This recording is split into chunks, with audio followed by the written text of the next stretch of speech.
ഗർഭാവസ്ഥയിൽ മലബന്ധമുള്ള ഗർഭിണികൾ ബാത്റൂമിൽ പോകുന്ന സമയത്ത് കൂടുതൽ സ്ട്രെയിൻ ചെയ്ത് പ്രഷർ കൊടുത്തിട്ട് പുഷ് ചെയ്യാറുണ്ട്. അതായത് മലം പോകുന്നതിന് വേണ്ടിയിട്ട് ആ ഒരു സമയത്ത് കൂടുതൽ മുക്കാറുണ്ട്. അപ്പൊ ഇങ്ങനെ പ്രഷർ കൊടുത്തിട്ട് പുഷ് ചെയ്യുന്നത് നിങ്ങളിൽ എന്തൊക്കെ പ്രശ്നങ്ങളാണ് ഉണ്ടാക്കുന്നത്, എന്തുകൊണ്ടാണ് ഇങ്ങനെ ബാത്റൂമിൽ പോകുന്ന സമയത്ത് കൂടുതൽ സ്ട്രെയിൻ എടുത്തിട്ട് പ്രഷർ കൊടുത്ത് പുഷ് ചെയ്യാൻ പാടില്ല എന്ന് പറയുന്നത് എന്നതിനെ കുറിച്ച് നോക്കാം ഇന്നത്തെ വീഡിയോയിൽ.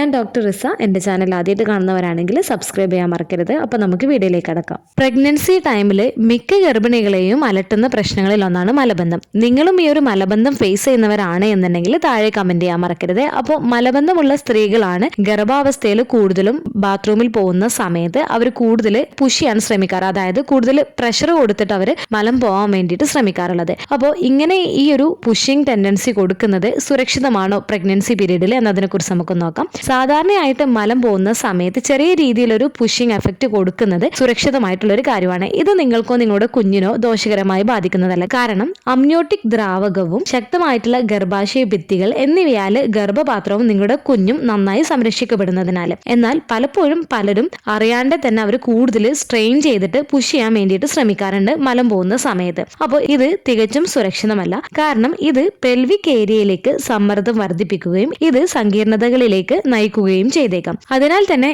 ഗർഭാവസ്ഥയിൽ നിങ്ങൾ മലം പോകുന്ന സമയത്ത് കൂടുതലായിട്ട് പുഷ് ചെയ്യുന്ന രീതിയിൽ നിങ്ങൾ പ്രഷർ കൊടുക്കുന്നത് എന്തൊക്കെ നെഗറ്റീവ് ആയിട്ടുള്ള എഫക്റ്റുകളാണ് ഉണ്ടാക്കുന്നത് എന്ന് നോക്കാം. ഫസ്റ്റ് ഹെമറോയിഡ്സ് ആണ്. നിങ്ങൾ മലം പോകുന്ന സമയത്ത് കൂടുതൽ സ്ട്രെയിൻ ചെയ്തിട്ട് പ്രഷർ കൊടുക്കുകയാണ് എന്നുണ്ടെങ്കിൽ മലാശയ സിരകളിൽ, അതായത് റെക്ടൽ ഭാഗത്തുള്ള ബ്ലഡ് വെസൽസിൽ കൂടുതൽ സമ്മർദ്ദം വർദ്ധിപ്പിക്കുകയും അവ വീർക്കുകയോ അല്ലെങ്കിൽ വേദനാജനകമായിട്ടുള്ള ഹെമറോയിഡുകൾ ഉണ്ടാക്കുകയോ ചെയ്യുന്നതാണ്. ഗർഭകാലത്ത് രക്തത്തിന്റെ അളവ് കൂടുന്നതും വളരുന്ന ഗർഭത്തിൽ നിന്നുള്ള സമ്മർദ്ദം മൂലവുമാണ് ഹെമറോയിഡുകൾ ഉണ്ടാവുന്നത്. അപ്പോൾ ഇത് സാധാരണയായിട്ട് ഗർഭകാലത്തിന്റെ അവസാനത്തിലാണ് മിക്ക ഗർഭിണികൾക്കും കാണാറുള്ളത്. അപ്പൊ നമ്മൾ ഈ ഒരു മലം പോകുന്ന സമയത്ത് നമ്മൾ കൂടുതലായിട്ട് സ്ട്രെയിൻ ചെയ്ത് പ്രഷറൊക്കെ കൊടുക്കുന്നത് ആ ഒരു ഏരിയയിലുള്ള ബ്ലഡ് വെസൽസിന് ഇത് ഇറിറ്റേഷൻ ഉണ്ടാക്കുകയും ഇത് ഹെമറോയിഡുകൾ ഉണ്ടാക്കുന്നതിന് കാരണമാവുകയും ചെയ്യുന്നതാണ്. സെക്കൻഡ്, പെൽവിക് ഫ്ലോർ സ്ട്രെയിൻ ആണ്. നിങ്ങൾ മലം പോകുന്ന സമയത്ത്, പ്രത്യേകിച്ച് കോൺസ്റ്റിപ്പേഷനൊക്കെ ഉള്ള സമയത്ത് നിങ്ങൾ ശക്തമായിട്ട് നിങ്ങൾ പുഷ് ചെയ്യുന്നത് പെൽവിക് ഫ്ലോർ പേശികളെ ദുർബലപ്പെടുത്തുന്നതിന് കാരണമായേക്കാം. അതായത് ഗർഭാവസ്ഥയിലും പ്രസവ സമയത്തും പെൽവിക് ഫ്ലോർ ഒരു പ്രധാന പങ്ക് വഹിക്കുന്നുണ്ട്. മൂത്രസഞ്ചി, ഗർഭാശയം, മലാശയം എന്നിവയെ പിന്തുണയ്ക്കുന്ന നിങ്ങളുടെ പെൽവിസിന്റെ അടിയിലുള്ള പേശികളും ടിഷ്യൂകളും ഇതിൽ അടങ്ങിയിരിക്കുന്നുണ്ട്.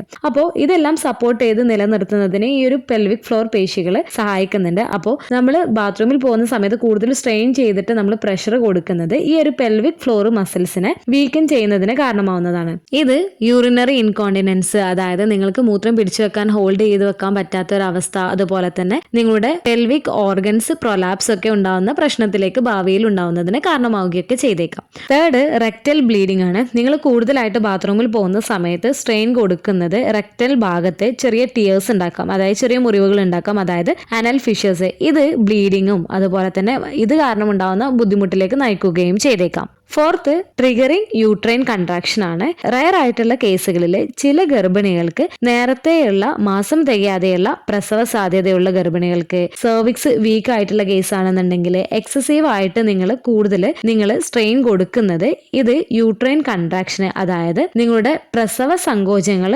ഉണ്ടാക്കുന്നതിന് ഇടയാക്കുന്നതാണ്. അതായത് നിങ്ങളുടെ വയറ് ടൈറ്റ് ആവുകയും ലൂസ് ആവുകയും ചെയ്യുന്നത് പലപ്പോഴായിട്ട് നിങ്ങൾ ശ്രദ്ധിച്ചിട്ടുണ്ടാവും. അപ്പോൾ ഈ ഒരു കൺട്രാക്ഷൻ എന്ന് പറയുന്നത് നിങ്ങളുടെ യൂട്രസ് നിങ്ങളുടെ കുഞ്ഞിനെ പുറന്തള്ളുന്നതിന് വേണ്ടിയിട്ടുള്ള പരിശീലന സങ്കോചങ്ങളാണ്. അപ്പോൾ ഈ ഒരു സങ്കോചങ്ങളെ ട്രിഗർ ചെയ്യുന്ന ഒരു ഫാക്ടറാണ് നിങ്ങൾ ബാത്റൂമിൽ പോകുന്ന സമയത്ത് കൂടുതൽ സ്ട്രെയിൻ ചെയ്തിട്ട് പ്രഷർ കൊടുക്കുന്നത്. Fifth, increased pressure on baby ആണ്. നിങ്ങൾ കൂടുതലായിട്ട് സ്ട്രെയിൻ ചെയ്തിട്ട് പുഷ് ചെയ്യുന്നത് ഇൻട്രാ അബ്ഡോമിനൽ പ്രഷർ ഉണ്ടാക്കുന്നതാണ് കൂടുതലായിട്ട്. അപ്പോൾ ഇത് നിങ്ങളുടെ കുഞ്ഞിന് ദോഷമായിട്ട് എഫക്ട് ചെയ്യുന്നതാണ്. ഇത് പ്രത്യേകിച്ച് ഹൈ റിസ്ക് പ്രഗ്നൻസി ആയിട്ടുള്ളവരിൽ.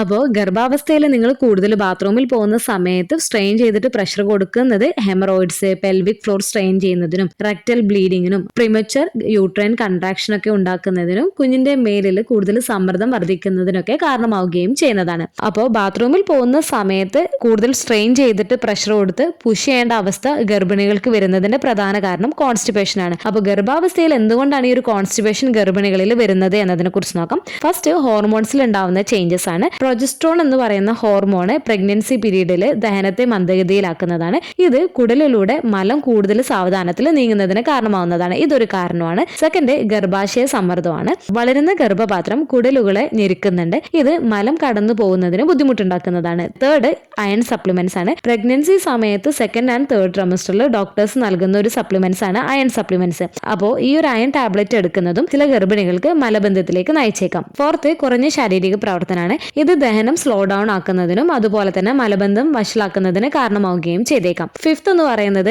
നിങ്ങൾ ശരിയായ രീതിയിൽ നിങ്ങളൊരു ബാലൻസ് ഡയറ്റ് ഫോളോ ചെയ്യുന്നില്ല, ശരിയായ രീതിയിൽ വെള്ളം ഒന്നും കുടിക്കുന്നില്ല എന്നുണ്ടെങ്കിലും ഈ ഒരു കോൺസ്റ്റിപ്പേഷൻ പ്രോബ്ലംസ് നിങ്ങളിൽ കൂടുതൽ കാണുന്നതാണ് ഗർഭാവസ്ഥയിൽ.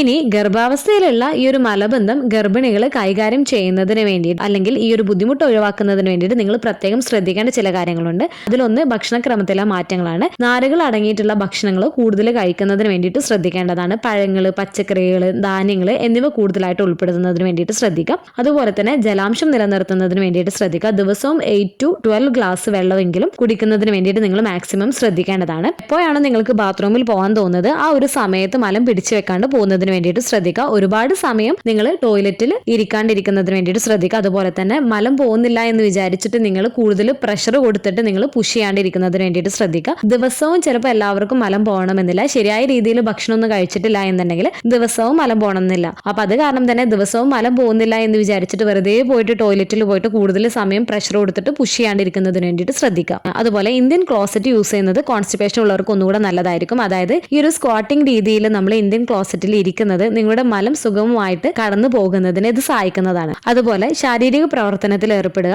ചെറിയ രീതിയിലുള്ള നടത്തം, ചെറിയ രീതിയിലുള്ള യോഗ, ചെറിയ രീതിയിലുള്ള എക്സസൈസും കാര്യങ്ങളൊക്കെ ചെയ്യുന്നത് മലവിസർജനത്തെ ഉത്തേജിപ്പിക്കുന്നതാണ്.